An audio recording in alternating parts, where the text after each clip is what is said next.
quer coisas grandes, mas primeiro precisa lidar com as pequenas.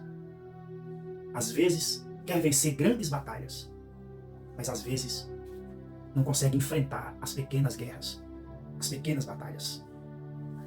Queridos, existe uma palavra lá em Jeremias, no capítulo 12, no versículo 5, que diz assim: se te fatigas correndo com homens que vão a pé, como poderás competir com os que vão a cavalo? Se em terra de paz não te sentes seguro, o que farás na floresta do Jordão? Preste atenção. Que loucura! Como é que pode alguém competir com um cavalo? Como é que pode um homem concorrer numa corrida com um cavalo? Um cavalo, segundo pesquisas, ele pode manter até 60 quilômetros por hora. Como um homem poderia vencê-lo? Talvez você não saiba, mas desde a antiguidade alguns povos já promoviam esse tipo de corrida. Homens eram treinados, preparados para competir com cavalos. E pasmem, alguns já conseguiram vencer em corridas de curta distância.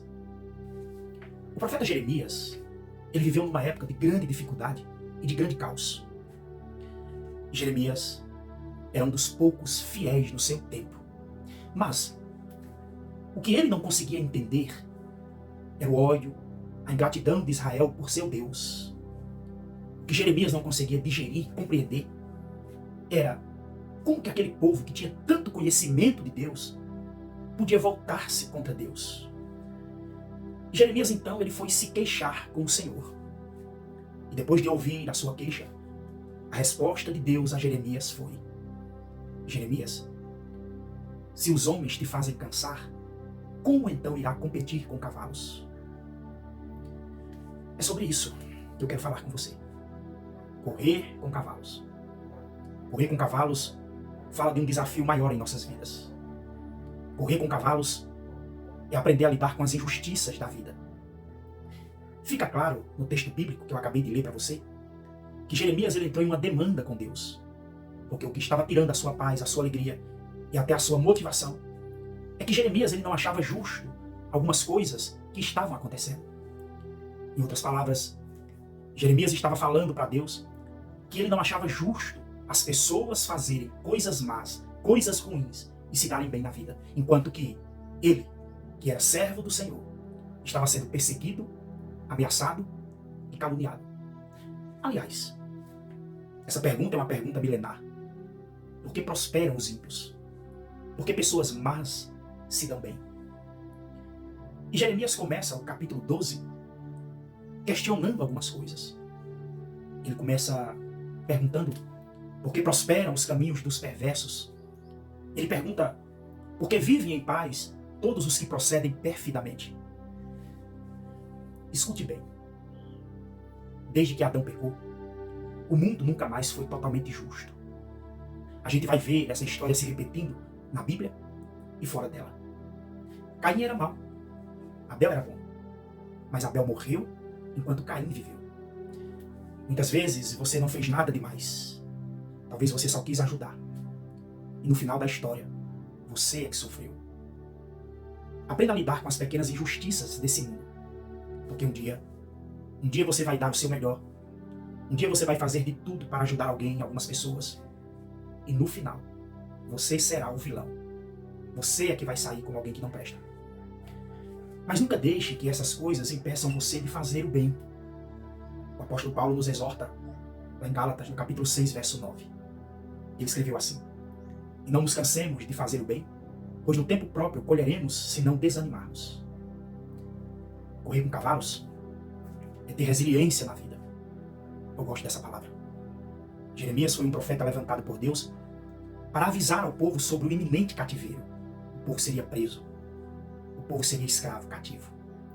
Mas era uma tarefa difícil porque ele tinha uma mensagem aparentemente negativa, enquanto que todos os demais profetas falavam apenas as coisas que o povo queria ouvir. Como é difícil falar o que as pessoas não querem ouvir, não é? Então toda vez que Jeremias ele profetizava, o povo tapava os ouvidos, xingavam ele, o perseguiam, e muitos até diziam que ele não era profeta de verdade e que ele não tinha um chamado de Deus. Jeremias se sentia sozinho porque todos estavam falando mal dele. Eu tenho certeza que você que está me ouvindo já passou por uma situação de ter muita gente falando da tua vida, questionando sua integridade, seu caráter, suas motivações. E bem sei que não é fácil lidar com situações assim. Preste atenção. Não adianta pedir coisas grandes a Deus se a primeira crítica que você recebe você desanima.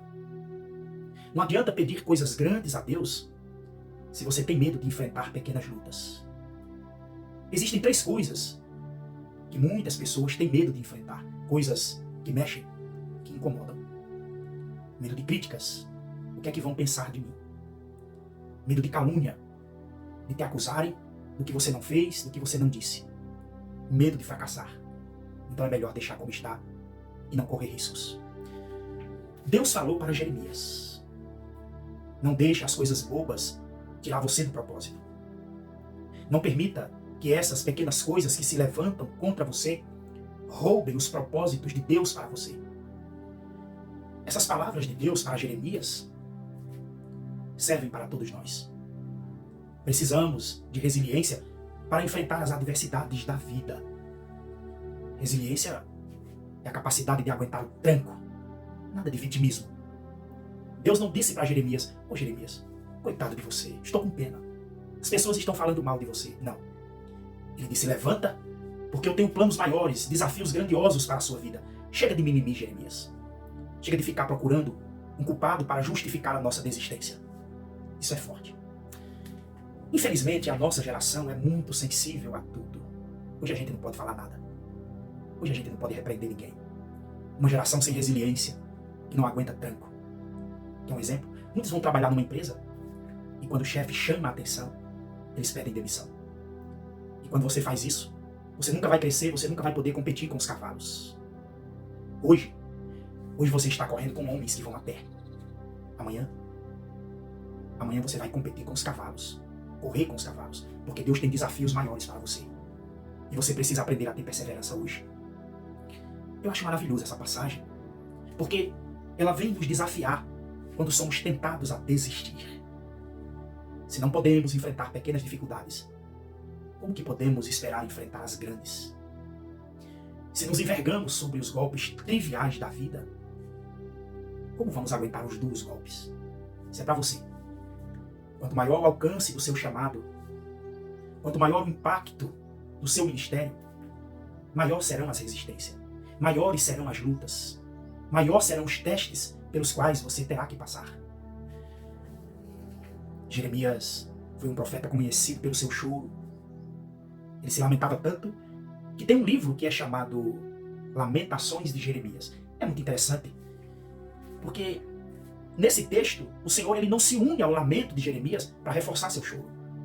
Não. Mas ele lhe dá uma palavra dura, uma palavra que estremece o coração do profeta.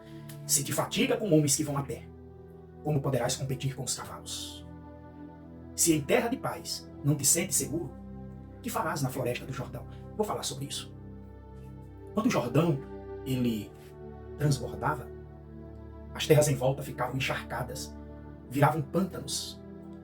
O Senhor estava dizendo para ele que se um pequeno obstáculo é capaz de fazê-lo desistir, como você vai lidar com os grandes desafios da vida? Jeremias, isso é para você. Como que eu vou levar você às nações se você não consegue lidar nem com um pequeno grupo na igreja?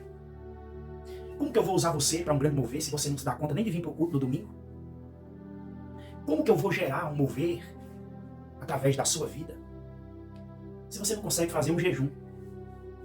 Ô Jeremias, se qualquer coisa que acontece você pensa logo em parar, como será no dia dos grandes desafios? Talvez você esteja enfrentando uma crise que no momento para você parece monumental. Quem sabe você está sendo tentado até a desistir. Mas o Senhor hoje está desafiando a sua vida a crer no nível que você ainda não experimentou. Talvez pensamentos de desistência estão assediando a sua mente e quem sabe você está dizendo: Senhor, eu não aguento mais. Desista não. Não é hora de parar de pressionar para frente. Você foi chamado para correr com os cavalos. Não pare. Deus tem coisas maiores para a sua vida. Saúde e paz. Em nome de Jesus.